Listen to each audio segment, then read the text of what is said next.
Olá, eu sou José Pereira, estou apresentando a série Ferramentas Financeiras para Vendas. A série é composta de 3 vídeos. Nesse vídeo número 3, estou adicionando o fator risco e o seu impacto no preço de venda e também no resultado esperado pela empresa. Destaco que o preço de venda e a negociação de descontos são afetados pelo prazo de pagamento, pela taxa de juros, pelo volume de bens e produtos que está sendo comercializado e também pelo risco de crédito do comprador. Preparei esta série com bastante cuidado, o roteiro e o conteúdo, e convido você para seguirmos juntos durante a apresentação e análise desses assuntos tão importantes, tão relevantes.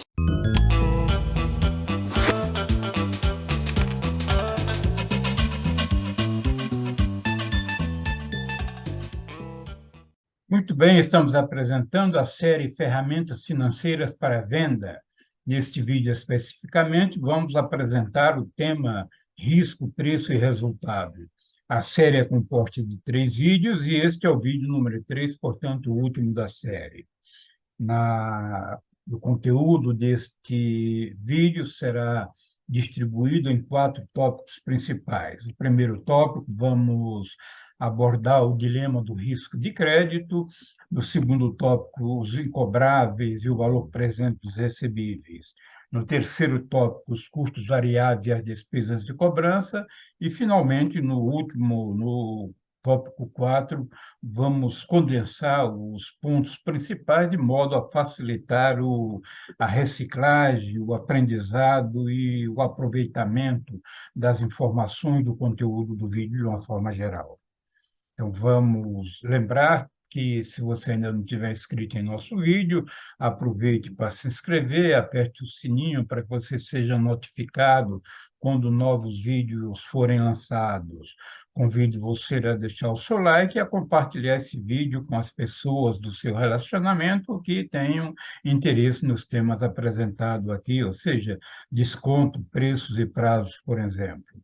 Então, vamos iniciar falando sobre o dilema do risco de crédito, né? A empresa que tomamos como base, estamos chamando-a de a empresa bom rate, que adota um padrão rigoroso de política de crédito, e com esse padrão rigoroso ela vem negando crédito para novos clientes.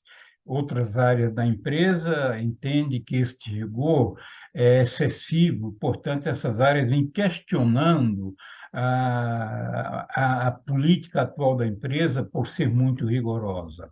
A área de marketing, por exemplo, estima que, adotando uma política mais flexível, poderia elevar as vendas da empresa em 60%, mantendo os atuais preços. A área de crédito, por sua vez, ela estima que, com uma nova política no formato do que a área de marketing e venda estão propondo, a empresa teria uma perda da ordem de 6% com os novos créditos, com os créditos adicionais. Temos ainda os custos estimados pela própria área de crédito, é de que os novos custos, especificamente com cobrança para os novos clientes, serão da ordem de 5% das vendas. O prazo de pagamento concedido atualmente é de 30 dias e não será afetado com a nova política.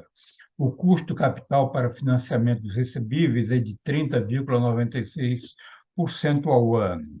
As vendas mensais atuais da empresa, bom rate, são de 250 mil e, com a nova política, estima-se que chegarão a 400 mil, ou seja, um crescimento de 60% em relação aos níveis atuais.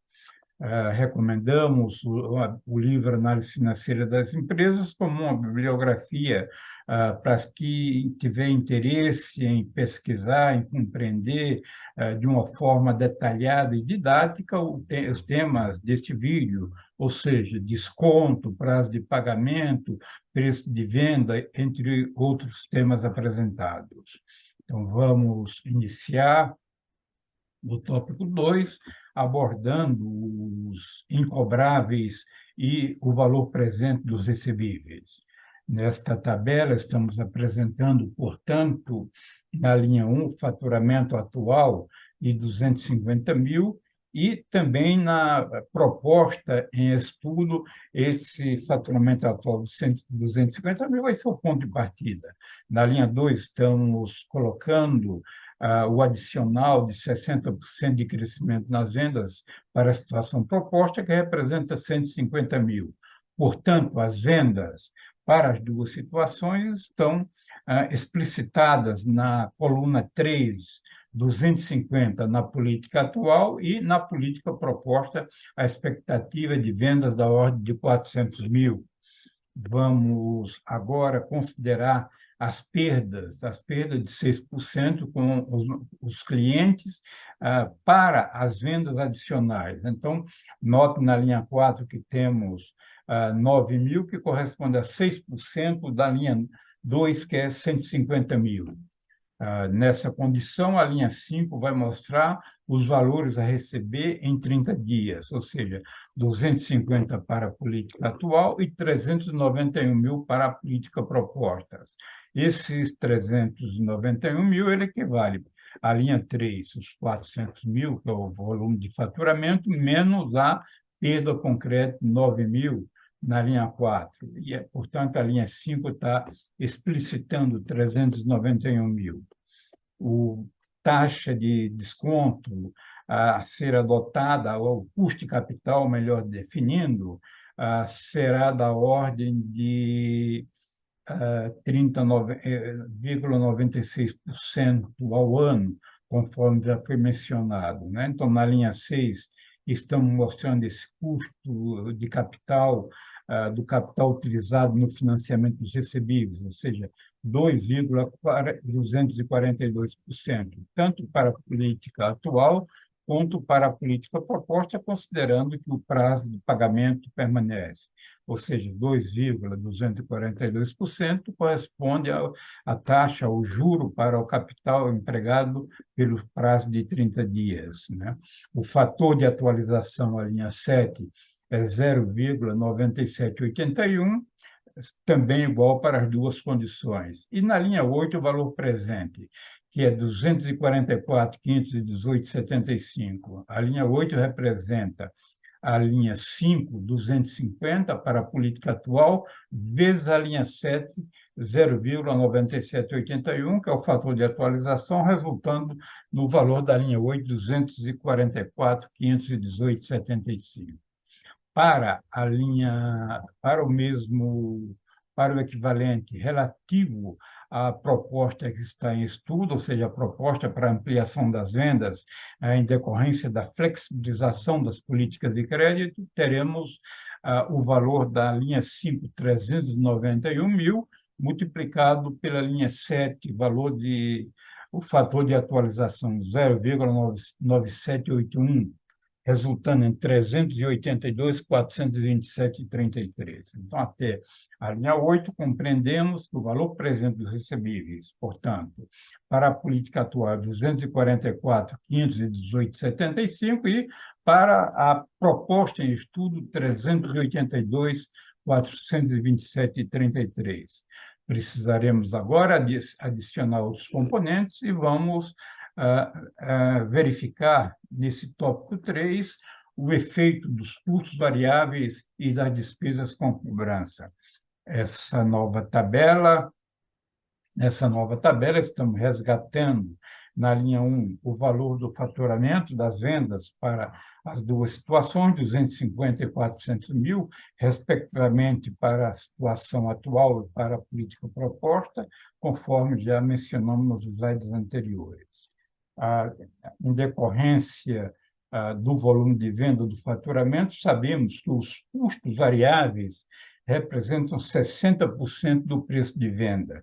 Então, 60% na linha 3, 60% em relação à política atual, que é de 250 mil, o valor das vendas, 60% de 250 mil vai dar 150 mil, que é o valor constante na linha 3 para a situação atual.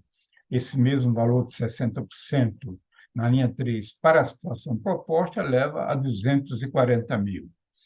Então, a empresa, além disso, terá ainda uma despesa adicional de cobrança de 7.500, conforme consta na linha 4 e conforme foi exposto no início deste vídeo. Isso faz com que a margem de contribuição para as duas situações seja, na situação atual, 94.158,75 e, na situação proposta, 134.927,33. Ou seja, essa margem de contribuição, nós estamos tomando como base a linha 2, menos a linha 3, que são os custos variáveis, e menos as despesas por cobrança na linha 4. Isso leva ao valor da linha 5. Notas, portanto, na linha 5, 94, repetindo, na situação atual, 94, 158,75, e essa margem de contribuição vai na situação proposta para 134, 927,33. Portanto, com a variação, um crescimento de 43,3% em relação à base. Essa base é a política atual.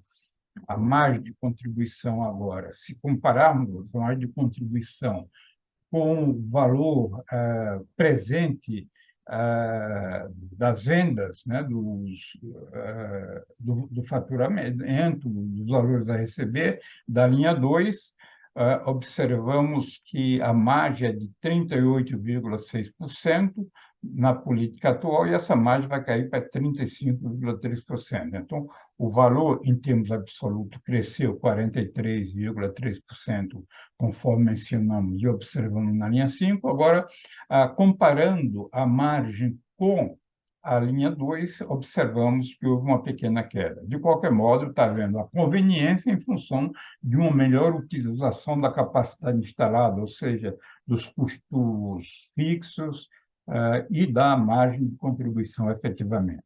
Então, vamos trazer essas informações que acabamos de ver no slide anterior para a nossa tabela básica. Então, os custos variáveis na linha 9, 150 a 240, conforme explicado na tabela anterior, os gastos com cobrança, gastos adicionais de 5%, 7.500, e a margem de contribuição na linha 11, de 94.508,75 e para a política atual, e 134.927,33 para a proposta em estudo. Os números foram apresentados na tabela anterior, apenas estamos retomando esses números e reapresentando, vamos dizer assim, dentro de uma forma integrada nesta tabela, com a sequência de cálculo de uma forma estruturada para que facilite a compreensão, o aprendizado e a utilização, né, para quem tiver interesse em estar utilizando esses conceitos em termos de atividade prática, de políticas de crédito, de cobrança e de concessão de descontos. Vamos neste gráfico, mostrar o impacto com uma melhor apresentação visual. Os números já foram apresentados no slide, na tabela anterior, agora estamos utilizando esse gráfico, esse conjunto de colunas. Do lado esquerdo, mostramos a coluna das vendas, 250 mil, a coluna em azul, a coluna relativa aos custos variáveis, a coluna marrom, 150, a coluna relativa às despesas variáveis, 5,5, a coluna cinza, e a coluna amarela, ou ocre, alguma coisa nessa linha, com o valor de 94,5. Esse número foi apresentado, estamos reapresentando ele aqui de uma forma, vamos dizer assim, com um visual mais facilitado. A situação proposta mostra a coluna azul por 400 mil, que é as vendas, os custos variáveis 240 na coluna marrom, os despesas variáveis 25,1 e a margem de contribuição de 134,9. Temos, portanto, que as vendas nominais tiveram um crescimento de 60%, né? E sempre se pergunta se a empresa, a capacidade instalada, tem condição, tem de atender, de suportar esse incremento de vendas, né? Os custos variáveis, por sua vez, equivalem a 60% das vendas. Nessa informação, nessa retângulo com a tarja marrom, que corresponde também à coluna marrom do gráfico. As despesas variáveis correspondem à redução dos recebíveis, né? Quando se traz eles ao valor presente, o efeito dos incobrados, a perda com crédito e as despesas com cobrança. Não, depois temos a margem de contribuição, considerando os recebíveis a valores presentes, ou seja, são as barras na cor laranja, na cor ocre, amarelo, ocre, alguma coisa no gráfico, né? Considerando o valor presente dos recebíveis, portanto, a margem de contribuição. A decisão relativa à adoção em qualquer situação de uma política envolve uma estrutura, a capacidade instalada da empresa, de modo a otimizar os custos fixos. Os custos fixos são aqueles que independem do volume de produção e, portanto, dentro do limite da capacidade produtiva desses custos, se deve fazer o melhor uso possível deles, né? A relevância sempre da capacidade instalada e para que ela possa atender a demanda ou para se constatar se será necessário algum investimento adicional para poder a demanda ser avaliada, ser analisada de forma cuidadosa. Caso exista necessidade de investimento de outros gastos, os cálculos deverão ser feitos para se chegar a uma conclusão sobre a conveniência ou não. Vamos agora aos pontos principais.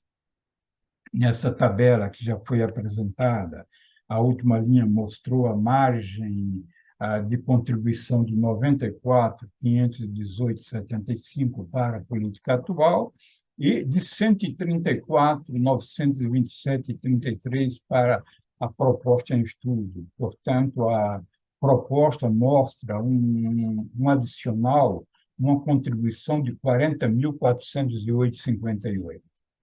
Então, essas informações, de certo modo, já foram vistas, estamos organizando e apresentando elas aqui de uma forma bem estruturada para facilitar o seu acompanhamento, né, que está assistindo este vídeo conosco. Vamos apresentar também, talvez o processo seja um pouco repetitivo, mas vamos utilizar a formatação de uma demonstração de resultado no conceito contábil para mostrar que se chega ao mesmo valor. Então, temos na linha 1 a receita de vendas, na linha 2 os custos variáveis, não estou mencionando os valores, porque já foram algumas vezes mencionados. Na linha 3, o lucro bruto, 100 na política atual, 160 na proposta em estudo. Na linha 4, estamos apresentando as despesas de cobrança, despesas adicionais de 7.500 e, na linha 5, a perda concreta com os nossos clientes corresponde a 6% das vendas adicionais, 9.000. As despesas fixas, estamos admitindo que seja 30.000 e que elas se manterão, elas permanecerão na situação proposta, ou seja, ela já existe na situação atual e, aumentando o volume de vendas, elas também se manterão. Isso é uma premissa apenas para facilidade didática, para que a gente possa visualizar de uma forma mais amigável. O EBIT, quer dizer, o lucro antes dos juros e impostos incidentes sobre os juros. Portanto, na linha 7, esse EBIT, ou LAGI, de 70.000 para a política atual e de 113.500 para a situação proposta. As despesas financeiras na situação atual são de 5.481,25 e na situação proposta de 8.572,67. As despesas financeiras estão na linha 8, né, que acabamos de apresentar, E essa despesa financeira corresponde ao custo do investimento em duplicatas a receber pelo prazo de 30 dias, conforme tivemos a oportunidade de apresentar, de destacar ao longo do próprio vídeo, das apresentações as tabelas anteriores, né? O LAI, que é o lucro antes do imposto de renda, ou seja, se pegarmos o lucro antes do juro e imposto, tirarmos agora a despesa financeira, que corresponde aos juros, evidentemente, chegaremos na linha 9 a 64.508,75 para a política atual e a 104.927,33 para a situação proposta. Na linha 10, estamos supondo um imposto sobre o lucro, imposto de renda, a contribuição social e os demais itens habituais, de 34%. Né? Nas duas situações, então, temos imposto de renda para a situação atual, 21.936,38 e para a situação proposta, 31.675,29.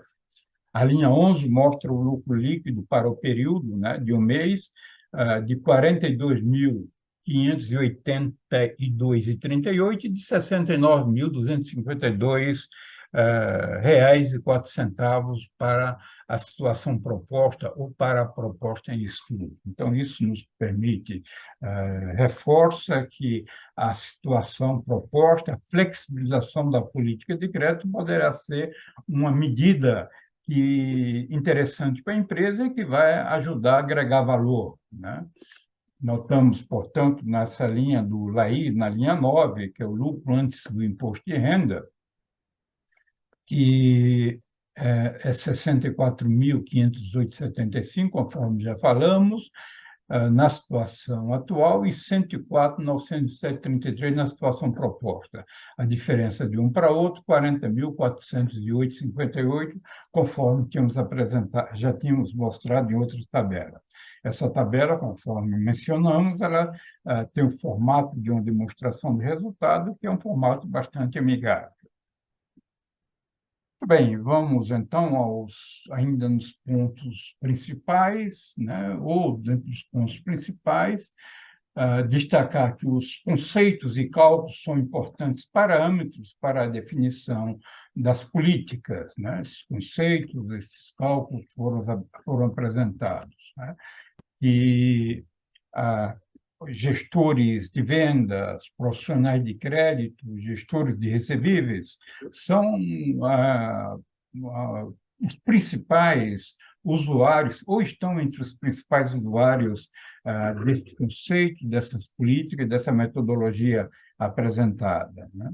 A proposta de mudança na política de crédito leva a uma perda com novos créditos, porém, mesmo havendo a perda com novos créditos e aumento de custo de cobrança, a empresa vai melhorar o seu resultado, vai elevar sua margem, né? A meta da política de crédito não precisa ser de perda igual a zero. Então, mostramos que, às vezes, uma mudança de política, você aumenta, você eleva, você gera uma certa perda, porém, o ganho adicional que se consegue a partir do uso da capacidade instalada, da otimização dos custos fixos, vale a pena, compensa, portanto, a flexibilização e assumir um maior risco de crédito, né? O aumento das vendas, portanto, leva ao que se chama de alavancagem operacional. A alavancagem operacional, repetindo, decorre do fator de se utilizar melhor os custos fixos, ou seja, do volume de custos fixos ser distribuído por uma maior quantidade de produção. A relevância da capacidade instalada, dos custos fixos, nós tecemos alguns comentários sobre esses fatores ao longo do vídeo. Se você tiver interesse, a bibliografia apresentada ela te mostra como lidar com isso de uma forma bastante amigável. O efeito dos impostos sobre o resultado, ele não modifica a política porque ele incide de forma percentual sobre as duas condições. Muito bem, agradeço a você que assistiu esse vídeo, que é parte da série Ferramentas Financeiras para Vendas. Estou seguro de que as técnicas e os conceitos apresentados lhe serão de grande utilidade na negociação de preço de venda e na determinação de descontos comerciais, entre outras utilidades importantes, evidentemente. Convido você para assistir nossos próximos vídeos em nosso canal. Receba o meu abraço e até breve.